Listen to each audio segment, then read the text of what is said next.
Good afternoon. This is Brad Fluetsch with the Alaska Internet Network, and with me today is Ralph Samuels, Republican candidate for governor. Thanks for having me, Brad. Thanks a lot. And one of the questions that wasn't asked today at the Juneau Chamber of Conference luncheon is that some financial professionals believe the United States is going bankrupt and could be even bankrupt. And when you look at the federal spending in Alaska, it is a significant portion of our budget. Military spending, Indian Health Services, and all the employees. As governor, how will you immunize Alaska from the eventual and coming decline in federal spending? I think that you build a relationship immediately with your delegation, but also with other Western states that have the problem that we have. Not just on their budget. Mostly the federal money is military up here, whether it be the Air Force or the Army or the Coast Guard even. But additionally, you've got to forge relationships with other Western states, their U.S. senators and their governors, and try to move forward on some of the things that are less budgetary. If you allow us to grow our economy and develop our resources, then we're going to be less dependent on the feds. We can actually send money back to the Treasury in the forms of royalties and taxes, as corporations do well up here, as individuals do well up here.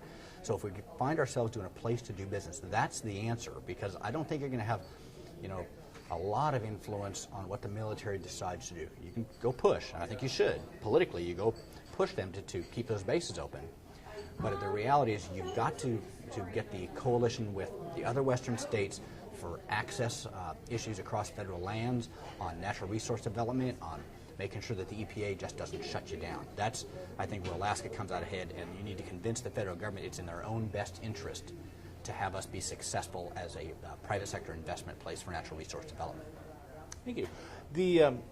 In Western Alaska, there's been a rash of suicides. As governor, is there anything you can do about it, and what would you do if you can? A lot of the social problems I believe that they have in mostly in rural Alaska, some in urban Alaska, in rural Alaska.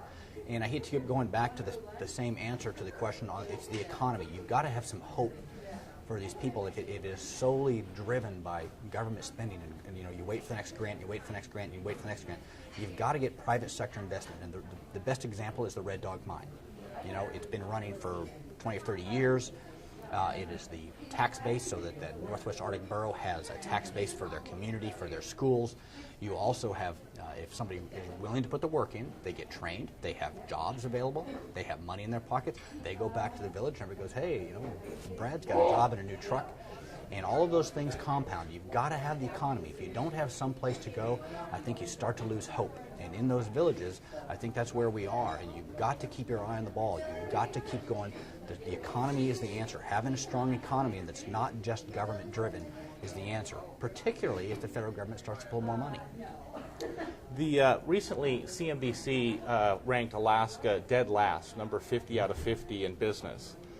Two of the components was we ranked 50th out of 50 in infrastructure and transportation, and we ranked 44th in access to capital, where we have more savings per capita than any other state. Can you address those 2 points and what you would do as governor, but then also the whole, if you've seen the survey, comment on it? I have seen the survey. What you will look at, particularly with infrastructure development, is energy projects that are realistic. Along the rail belt, you're going to want to try to get a bullet line to get natural gas, or develop Susitna or Chuckachamna, which is hydro, which people in Southeast are familiar with. You've got to try to invest in some of the communities in Southeast that are on diesel still, and try to get interties going so you can get them some power. It helps your day-to-day living. It helps investment, whether you be the fishing industry or the tourism industry. If you can reduce this huge burden of the cost of energy, or the huge risk, even if oil goes to $25 a barrel, you don't know what's going to go back up. How many investments are you going to get, not knowing what's going to happen? Other than that, you also, to get private sector investment, you have to start getting your budget under control. If you are a small businessman and you're going to come to Alaska and invest, and you're not the Boeing aircraft company, but you're not a mom and pop, and we want your investment to come in here, if you look down the road and go, Alaska's going to be needing money bad in 10 years, and they're going to come to who to get it? Me. Then it's going to be one of the factors I have on whether I invest or not. You have to get away. You have to get it to a sustainable budget that's not on the whim of the price of a barrel of oil or the number of barrels of oil. You've got to get your budget under control. And I think there's where you draw up your ability to do business. You make some investments, and then in other investments other than energy, whether it be a road to Ambler, the road out of Juneau, you talk to investors and say, okay, what do you need? Don't come forward with a plan from a bureaucrat that says this is the project we need.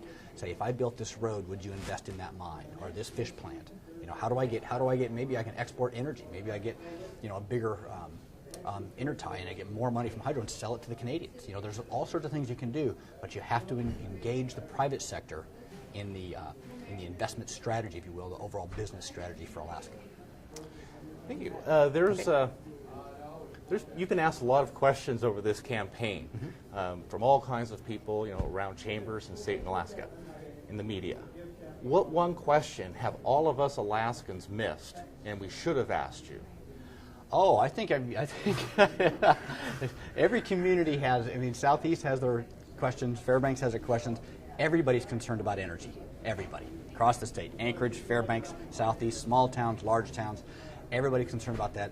And then also have, you get some of the, I need this local project and it will make a difference to my community, or I need this to happen. And some of it, a lot of it is federal issues that people just want to go beat on somebody.